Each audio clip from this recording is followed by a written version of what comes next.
Good morning, Malacañang press corps and guest. Welcome sa Mindanao R, led by Presidential Spokesperson Ernesto Abella. Good morning, sir. Morning. Morning.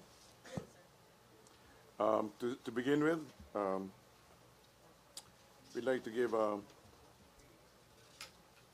the substantial development, significant developments in Marawi as of 6 p.m., 13th of June 2017. 1. Clearing operations continue to be positive. Out of 96 barangays, only 4 barangays remain as problematic areas, and where focused military operations in urban terrain is currently ongoing. Also, troops continue to gain important foothold into the inner areas of terrorist-held areas. 3. Enemy resistance continues to dwindle, and enemy-held areas are getting smaller as troops advance. 4. Critical sectors in peripheral areas are now being cleared. 5. Compounding development remains to be the use of civilians as human shields and madrasas and mosques as staging areas and safe havens. General Eduardo Año, the Chief of Staff of AFP, reiterates his continuing guidance to put premium on civilian lives, respect for civilian property during clearing operations, and complete discipline among our men in uniform conducting military activities in the area. The primordial concern remains that our forces are to continue to execute military operations to ensure we save lives through judicious military action. The AFP has also issued a clarificatory note. The AFP respects places of worship and other cultural and heritage sites. As such, the Chief of Staff of AFP gives his assurance that the AFP will do everything possible to protect and preserve these places. We do call on our religious leaders from every faith to call upon all parties to respect these places. Also, on a related matter, on the Tindig, Marawi bill, in anticipation of the rehabilitation of Marawi, Congress has proposed a 10 billion supplemental budget to rebuild Marawi through House Bill 5874, or the Tindig Marawi bill. It is therefore a very welcome development, and this complements an executive order for Bangon Marawi, which is awaiting PRRD's approval. I now defer to Spokesperson Padilla. Thank you very much, sir. And in addition to the clarificatory note, I just want to provide the background and read a statement from the Armed Forces as well regarding this. So, late or early yesterday or mid-morning yesterday, a press con was conducted by our unit in Marawi to update our friends in the media about current developments in Marawi. During the said press con, I think it was mentioned that one of the problems that we still encounter is the continued use of the mosque of these armed groups or the terrorists in the area as safe havens and as defensible areas where they can stash arms or launch any kind of military activity or armed activity. The spokesperson in the area also mentioned that the sacredness of the area is decreasing, and hence it may call for us to deal with those forces inside. I would like to clarify that the armed forces will not bomb, and I'd like to read the mosque in the area. And in relation to that, may I read to you the statement that we have prepared, as well as directly ordered by the Chief of Staff to be disseminated to clarify the matter. So the statement we had states, we categorically state that we have not bombed and will not bomb mosques in Marawi. The Armed Forces leadership is firm in its commitment to use other options that would flush out this mounted Daesh-inspired group from these places of worship that they have converted into machine gun and sniper nests defensive position, and arsenals for their war activities. The AFP assures our Muslim brothers and Islamic faithfuls that it will not go down to the level of these terrorists who desecrate places of worship to lure government security forces into responding to their violent activities in a similar manner. We are confident that through other options available to the armed forces, we will be able to retake the remaining portion of Marawi occupied by these terrorists, neutralize the remaining members who continue to hold out, and begin the reconstruction and rehabilitation of the city. End of statement. So that will be on our Armed Forces website, and if it's possible to please pass it on to our Muslim brothers and sisters who have since last night been clarifying the issue. And so these categorical statements hopefully will put the questions that have been put forward to the Chief of Staff because of this news. Q&A. MPC questions. Maria Cel Halili, TV5. Microphone, Ina, please. Hi, sir. Good morning. General Padilla, you mentioned last week that the target of AFP is to liberate Marawi last Monday, Independence Day. Whatever happened to this target, sir? It was a pronouncement that was made by the Chief of Staff when they visited Marawi that we will seek to liberate Marawi at the soonest time possible, and it was possibly on Monday. Monday being a very symbolic and a very meaningful day for all of us because it is the Independence Day. But as we have clarified also during our other statements, that regardless of whether the area is cleared or not, we will assert our control of the area and commemorate Independence Day in a very meaningful manner. And you have seen that our local government was able to do exactly that. They went to their offices in the capital, in the municipal area, and raised the flag, and it is up to this moment flying freely and signifying our control of Marawi, except for some areas that are still areas where terrorists are holed up. So we are now seeking to continue to clear Marawi in urban terrain operations that are being conducted, and this is where the problem lies. The military activities that are conducted in open terrains like jungles are a different story when it is compared to urban terrain. In an urban terrain where civilians are still currently trapped and may possibly be used as human shields or may be hit by crossfire, troops have to be very careful. Our rules of engagement are very different in urban terrain. We have to be very careful, we have to be very judicious, we have to be very deliberate so as to avoid hitting innocent lives. And this is where the slow process of liberating Marawi is currently happening. Of the 96 barangays of Marawi, 4 remain to be problematic areas where forces of the Multi-ISIS-inspired or Daesh-inspired group still remains. So we will continue to take care of these areas. We will progressively get in and neutralize these targets if they opt to keep on fighting. But we will have to do it in a very painstaking manner in consideration of lives still trapped in the area. As you have seen yesterday, there were several policemen protecting some Christians who were still in the area and were able to escape. So opportunities of this nature are things that we are working on so that anyone else trapped in the area can make it to safe refuge and save their lives. So if it takes a little more time, then so be it, for as long as those lives are saved.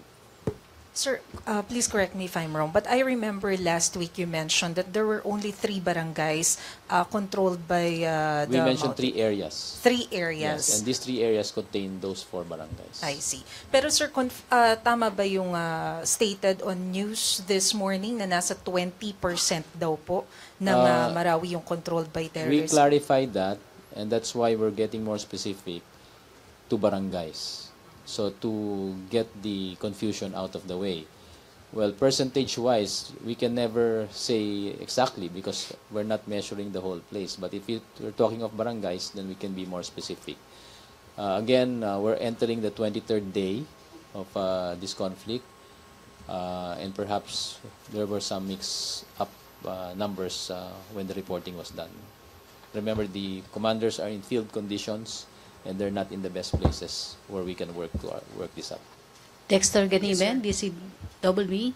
I mean, DCMM. Sorry. Secretary Abella. Sir, good morning. Yes. Sir, kung hindi ako nagkakamali, you mentioned yesterday that the palace knew beforehand yung plano ng Maote Group dun sa sasagawa ng karahasan sa Marawi City, am I right? May mga intelligence report na natanggap na. As early as April. Come again? As early as April. I'm not specific about the timeline, yes. Ah. But there was information, yes? Sir, napag-usapan ba ito sa mga cabinet meeting? Yung kung ano ang magiging aksyon ng government kung sakasakali ma-verify yung intelligence noong bago mangyari yung sa Marawi? There were the discussion on this. It was also mentioned in the cabinet, but it was also mentioned with the several people who were most closely could closely be responsible for these matters, S&D, NSA, stuff like that. People like that, yes. Before nangyari yung atake? Kang alin po? Yung sa Look, Marawi? the president has always been talking about the presence of ISIS-related groups in Mindanao. So that he has been talking about that for the longest time. So it's not as if it's anything strange. Yes. Oo, kasi pero hindi ba na specify kung pagpasok ng Ramadan nila isasagawa yung kanilang pag-atake? Look, first and foremost, the president was aware of information. There was information coming in. The ground was the top brass. Were very, very aware of these things. However, the ones who would really fully implement these matters were going to be left to the ground commanders, right? Yes, sir. So there was knowledge. There was sufficient information. So your question is? Kasi kung may sufficient information na mag-stage nga sila ng ganong pag-atake before Ramadan, why the top officials left the country? No, there was enough, as we were earlier discussing. There was enough information. On the other hand, the top commanders did not need to be there physically present because they were not there. They didn't have to be there to pull out guns. These matters were going to be related to ground commanders. However, there was sufficient information, and the ground commanders themselves had said, "Look, it's you can travel." Yes. Sir, Dexter, unang-una, nais ko pong ipabatid sa lahat. Lahat po na pinag-uusapan natin is after the fact, nangyari na. Ang pinaka-importanting bagay sa amin ngayon, na nasa aming plato na aming binibigyan ng atensyon, ay yung ating dapat tugunan, yung natitirang armadong grupo dito, at yung bantang dala nito, galing sa mas malaking grupo nang gagaling sa gitnang silangan. So these are the things that we must concentrate on. We must, as a nation, unite and condemn, because after all, they were the ones who started it. And they have invaded and come into this country already to wreak havoc, to burn, to kill, and what have you. That is terrorism, right in our very doorsteps. And this is the problem, and we call on everyone to unite behind government to work on that. Now, whatever happened before are just a matter of the fact already. So, sa nangyayari po ngayon na hearing sa Supreme Court, lahat po ng resource persons na kakailanganin, papadala po namin dyan. Pero ito lang po masasabi natin. Doon po sa kinukumpleto nating picture ng banta na hinaharap natin ng mga panahon na yon, at yung pagkakaroon ng mga opisyales na nag-ibang bansa dahil may biyahe sa Russia. Ito po ay pruweba ng government kasi historical po yung visit ng pagpunta sa Russia. Kinakailangan pong nandun yung ating mga pinakamataas na opisyal ng buong sandatahan upang ipakita yung commitment na nais nating simulan dun sa pagbubukas ng relasyon na yon. At tama lang po yun kasi malayo po yung biyahe at nararapat na maging angkop yung mga magiging aktibidades doon para maging ganap na makahulugan. And that was the portion that the trap brass went there for. Irregardless of where they were, they could have been elsewhere in Asia, any part of the world. When any kind of trouble erupts anywhere in the Philippines, we have ground commanders who are very competently looking after the security situation in these areas. And we trust their judgment. The Chief of Staff has delegated his responsibilities to these ground commanders who will act on those information. It does not necessitate na dapat nandun ang Chief of Staff. It does not necessitate na lahat ng mga may estrelya sa kanilang balikat ay naroroon para mag-direct. Hindi po ganun nangyayari. Dapat po, nandun yung ground commander na siyang naatasan ng mga laga ng seguridad doon at siya mismo ang gagalaw. Nasa kanya ang otoridad. Hindi po kinakailangan nandun ang Pangulo, ang Commander-in-Chief, ang Secretary of National Defense. Ang importante po, nabigyan sila ng abiso na may ganitong kaganapan para kung meron man silang ibibigay na guidance, maibigay nila. At yun po ang nangyari. Ang ating pong ground commander, hinarap po yung banta dahil nakuha na nila yung useful intelligence. Tandaan po natin, may mga impormasyon na lumabas, naganap na nagbibigay abiso, pero itong mga impormasyon na ito ay kinakailangan pang suriin, pag-aralan kung talagang tama ang pinanggalingan, mapagkakatiwalaan at tunay na nangyayari. At nung lumalabas na itong ganitong kaganapan, nabubuo po yung malaking picture na yon at lubhang naiintindihan na may ganitong mga nangyayari. Kaya ganap na naintindihan po ng ground commander, kaya agaran niyang inorganisa ang isang joint task force na kanyang dadalhin sa lugar na yon upang hulihin o in-neutralize yung isang teroristang matagal na nating hinahabol na nanggugulo sa bansa natin. Yun po yung hinahabol doon. Pero nung pagpunta po ng tropa natin para gawin ang kanilang trabaho at sila po ay sinalubong ng matinding depensa ng kalaban, yung mga inosenteng sibilyan na naroroon sa mga kabahayan at sa lansangan ay nagpanik at nagsitakbuhan. At ang ating mga sundalo, dahil may ron silang tinatawag na rules of engagement, ay kinakailangang maging maingat. Hindi basta-basta may nagpaputok sa lugar na yan, ay puputukan mo na rin at gagantihan. Habang may tumatakbong may mga inosenteng bata, babae, at iba pa. So, itong mga inosenteng sibilyan, nagpapanik, nagtatakbuhan, kung saan-saan. And our people hesitated to fire because they might hit innocent lives. This was the way your armed forces and the police reacted in those instances. So, they pulled back.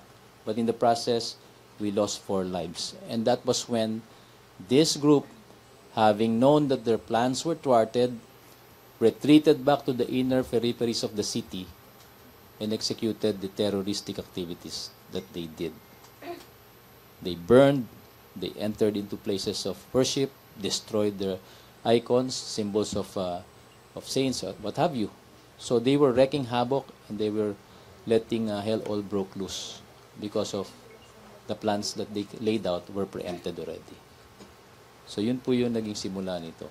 Next time. Kaya sa amin po, mas importante, tugunan natin ng pansin yung hinaharap nating problema ngayon. Sir, last on my part, sir. Na-request ng AFP yung tulong, technical support from the US. Am I right, sir? Itong usapin tungkol sa pagkakaroon ng mga Amerikanong tumutulong, hindi ko po maintindihan bakit pinapalaki natin. Kasi noong araw, kung natatandaan nyo, pinag-uusapan natin bakit sila nasa Zamboanga. Di ba pinaliwanag natin na tumutulong sila, nagpo-provide ng technical assistance dahil may hinaharap tayong banta galing sa Abu Sayyaf Group. At tama, humingi tayo ng tulong, nag-request tayo na manatili sila doon, ibigay yung tulong na yon kasi wala tayong ganung kakayahan. Ang punto po dito, wala tayong ganung kakayahan. Nasa proseso na po tayo ng pagkakaroon ng ganung kakayahan. Sinisikap natin ngayong bumili ng mga kagamitan na magbibigay sa atin ng kapasidad. So, sandali na po. At meron yata mga nanabubutahin. Ano? Sir, natanong ko po kasi yun, dahil ang pagiging malapit ng Pangulo sa China at sa Russia, hindi ba tayo nag-request din ng tulong from Russia and China? Tulad na nabanggit natin, bukas din ang ating gobyerno at ang ating sandatahan na kumuha ng tulong. Kasi ito'y laban ng buong mundo sa mga terorista. At ang may ganap na mga eksperyensya tungkol sa paglaban sa terorista ay nasa Estados Unidos. At meron na tayong nakalatag na proseso. Nandyan na sila. Bukas tayong kumuha ng tulong sa iba pero it will take time. May panahon pa po na i-google para ayusin, organisahin, ilipat yung kagamitan nila dito. Pero ito na nandito ngayon, nandyan na sila eh. Madali na silang ililipat. Inilipat lang naman sila mula sa Zamboanga papunta sa Marawi para makatulong. So yun po yung konteksto nun. Kaya hindi po ito dahil nagkaroon po tayo ng paghingi ng tulong sa iba. Bukas po ang pagtulong at nagpapasalamat kami sa mahal na Pangulo dahil binuksan niya ito dahil meron tayong ibang option.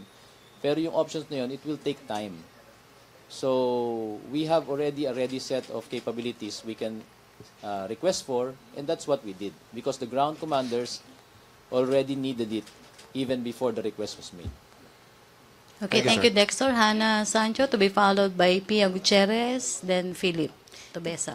Good morning.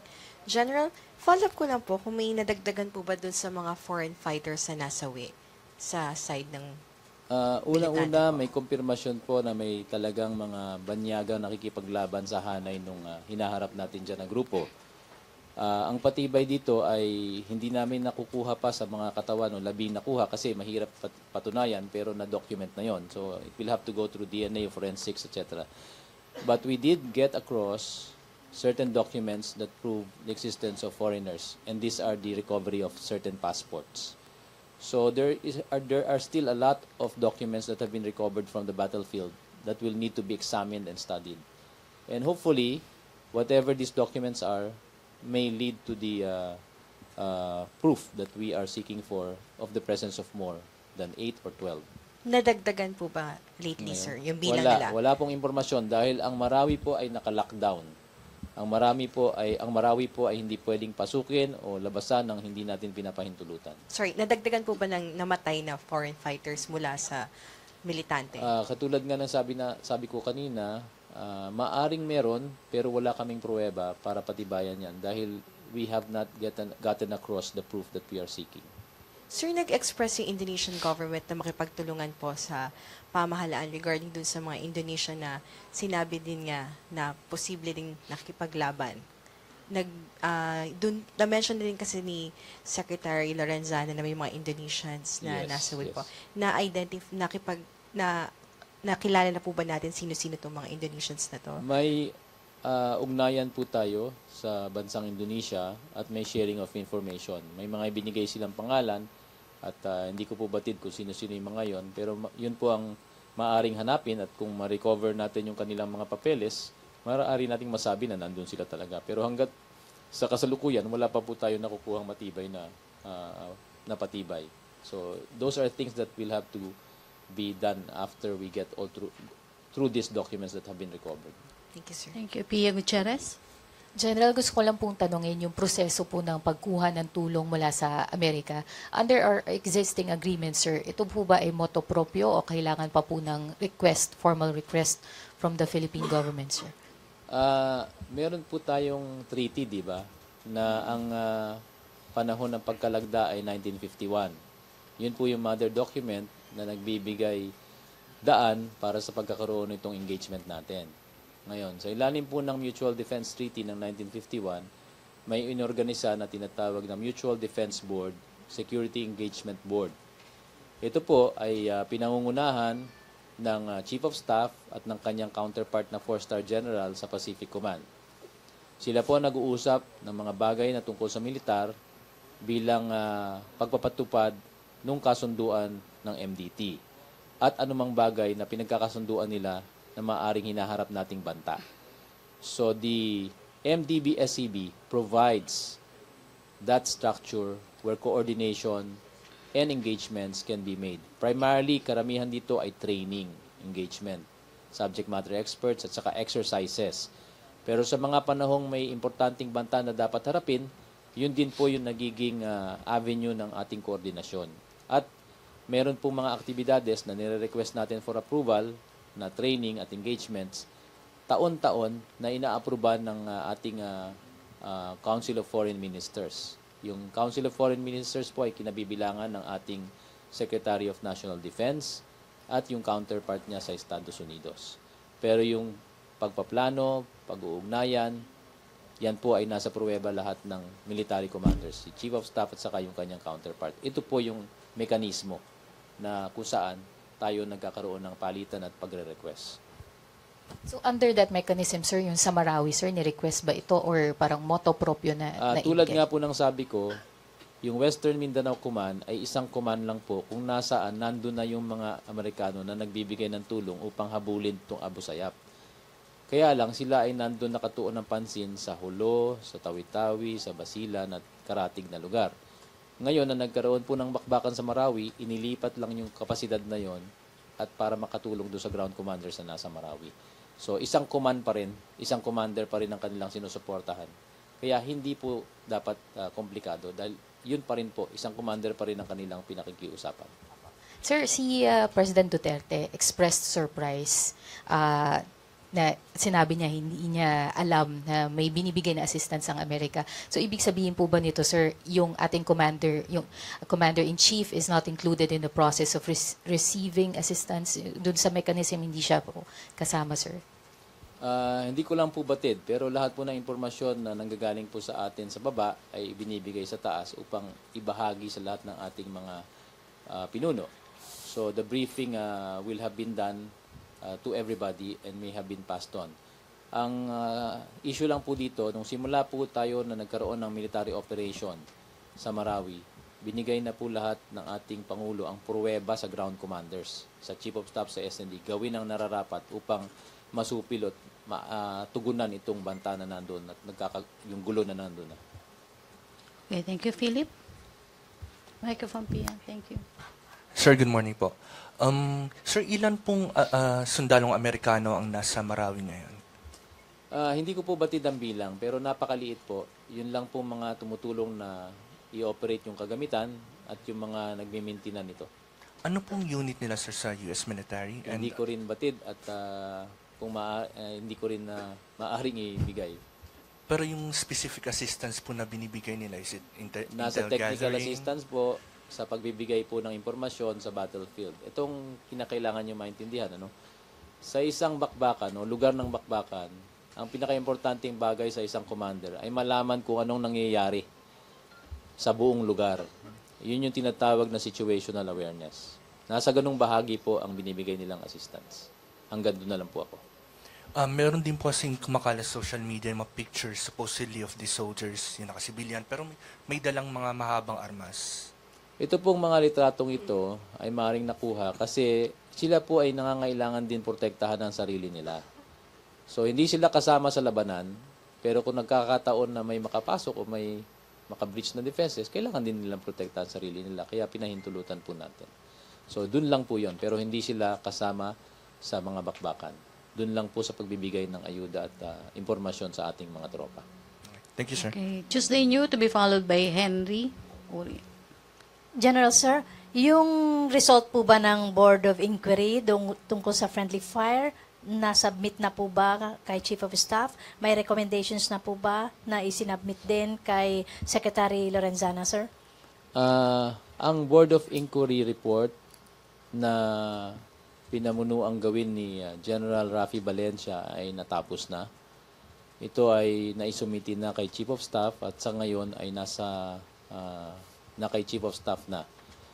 At nandun nakabahagi o nakalagay ang lahat ng mga rekomendasyon ng grupo ni General Valencia ukol sa mga nangyari nung insidente yung aksidente na nangyari na kung saan ang sarili natin tao ang tinamaan ng ating bomba. So hindi ko po buwatid kung anong nilalaman ng report at sigurado po ako na kung ano man yung nilalaman na yon at yung rekomendasyon na yon, ang gagawin po ng ating Chief of Staff, si General Anyo, ay ibibigay po yon sa mga kinaukulan para maigasagawa yung mga rekomendasyon ng ating Board of Inquiry.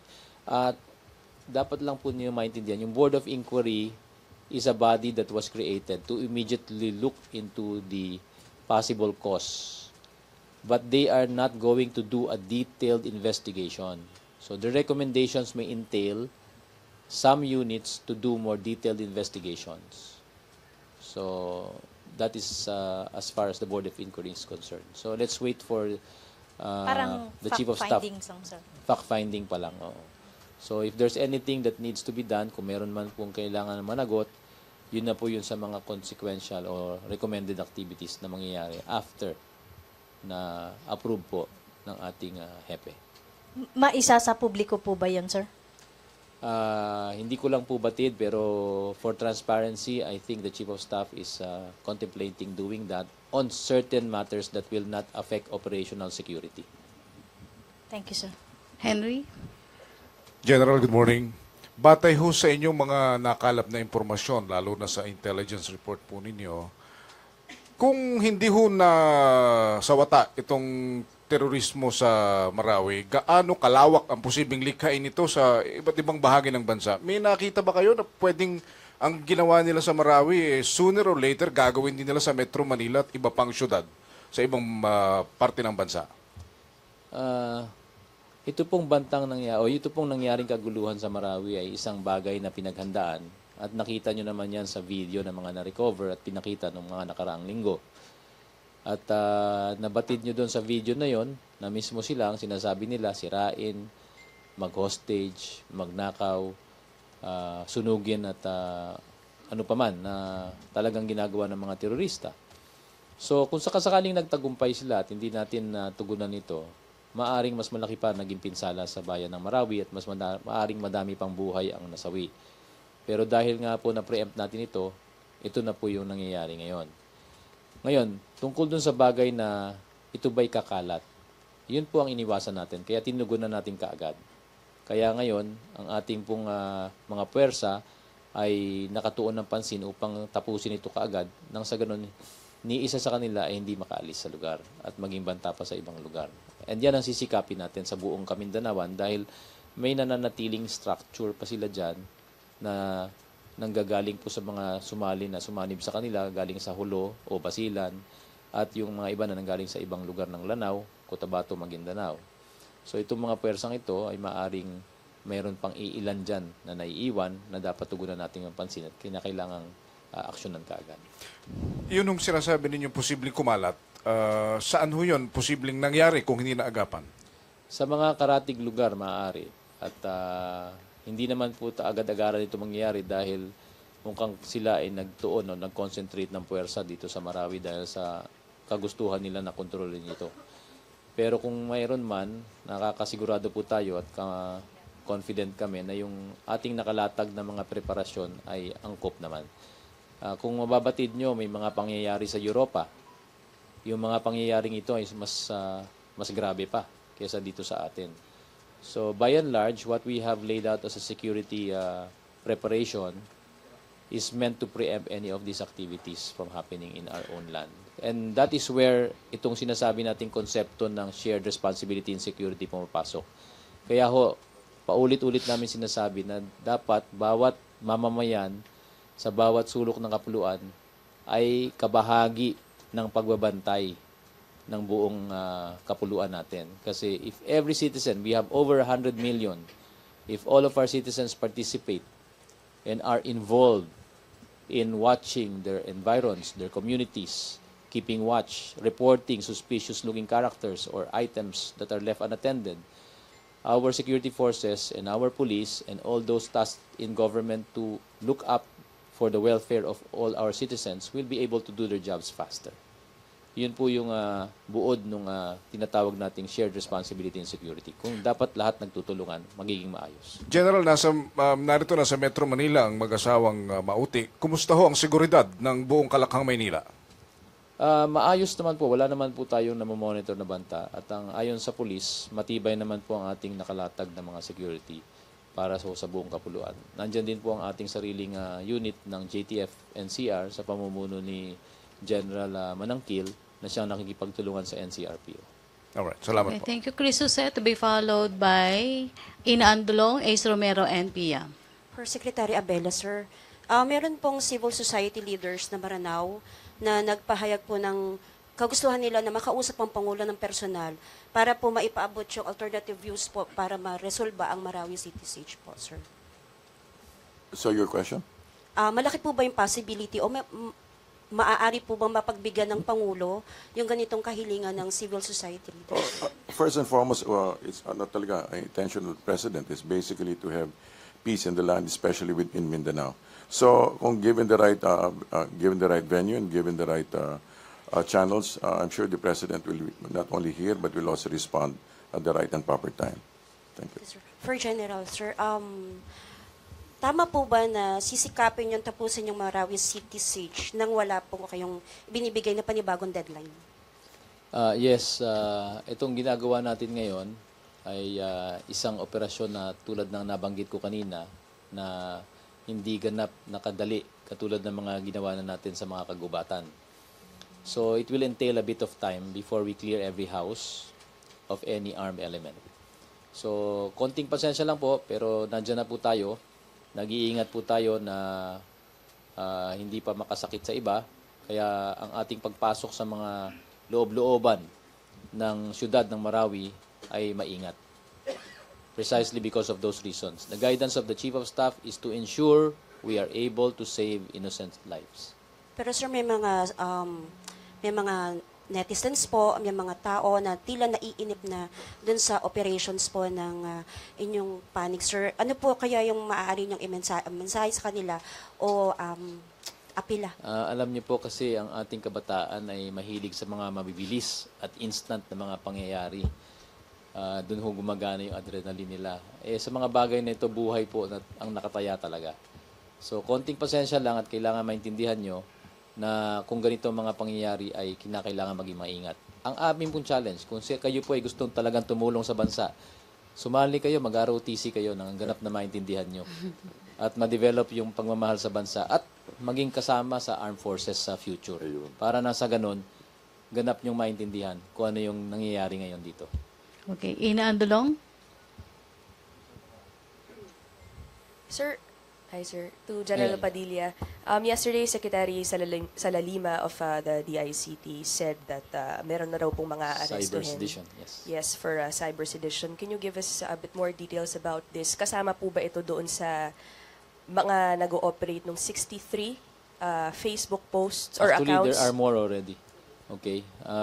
Yes, there has been we have been watching social media closely, particularly for those who have been sowing disinformation.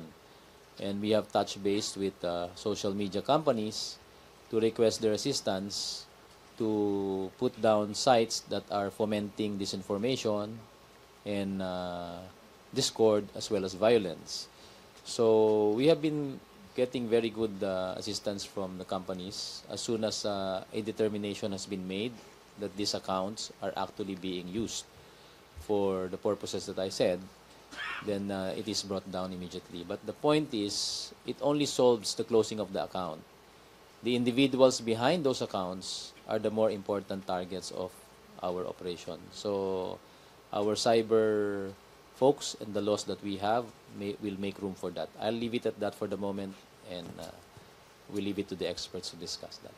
You can't give us yet details, sir, on how many people I will be cannot. arrested and what specifically they put up? They might start running away, going elsewhere, and then we won't be able to arrest them. So let's not give them that benefit. Okay. And but you mentioned dumami na yung 63. Ilan na po ngayon tinitignan ninyong accounts, sir? And from what social media? Parang mahigit 70 o almost 80 na ata yung binabantayan natin. At yung mga accounts na yan, maaaring isa lang ang nagmiminti na at hindi necessarily individual.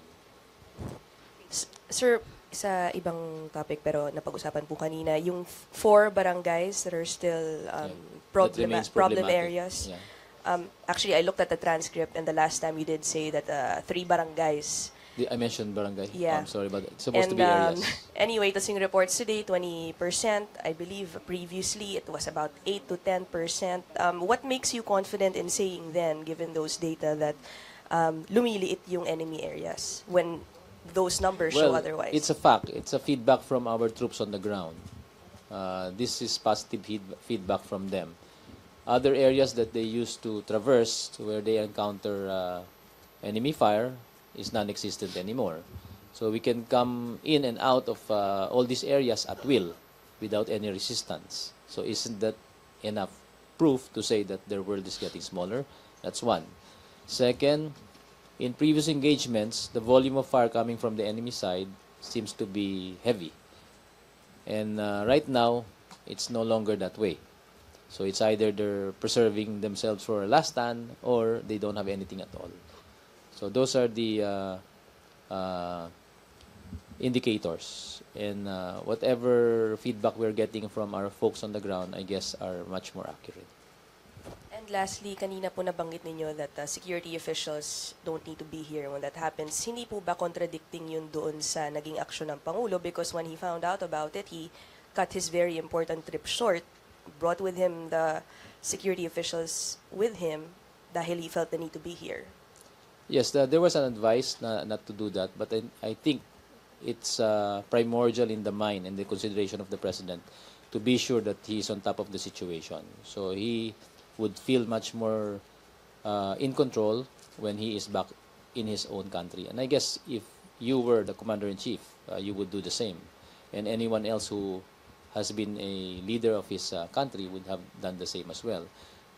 Case in point is the many instances when we had other leaders from other countries who would immediately cut short their trip because they would want to have a direct hand in how things are evolving. And I guess the wisdom of the President proved right, because when he got here, he had to take control and issue out guidance for our commanders. And no one thought of thinking about it. I mean, that wisdom never came before the Russia trip, leaving for Russia. Ganun po ba yun? Well, it's unfair to say that, because the Russian trip, we are maintaining a relationship with other countries. And our relationship with other countries are also important. Those are strategic things that must be done by the leadership. Tactical as this is, what is happening on the ground, it's a threat that could be addressed by our security forces. Okay, thank you, Ina. Ace Romero, then Pia Gutierrez, and last question, Ms. Ross Cos.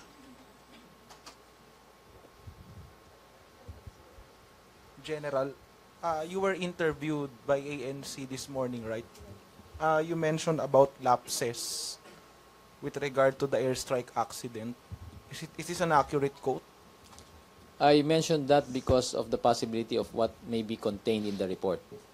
So the report may contain and may have observed lapses on the part of units of individuals. So maaaring maging bahagi ng report yan. Kasi yung report hindi ko pa rin nababasa eh.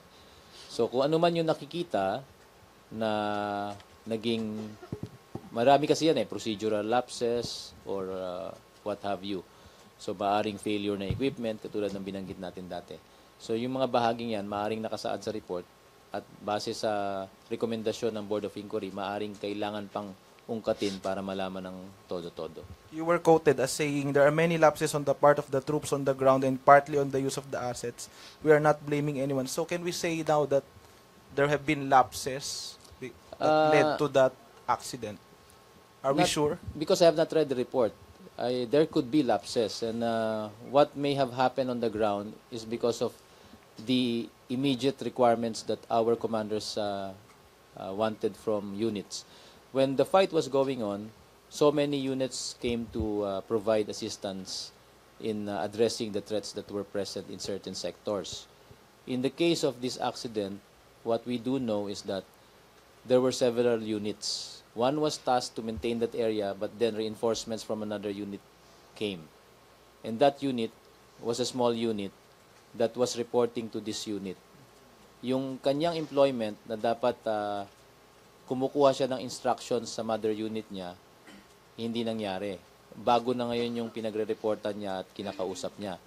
At dun sa kalagitnaan ng labanan, maaari na nakaligtaan na ito ay papunta sa lugar na yan at hindi na-report kaagad. So yung mga ganong klaseng bahagi ay maaring nandun sa report. Kaya kailangan makita po natin. So we're not yet sure if there were indeed lapses. We're not yet sure because I honestly have not read the report, but I did know that the gist of some of the findings may be in those areas. Okay.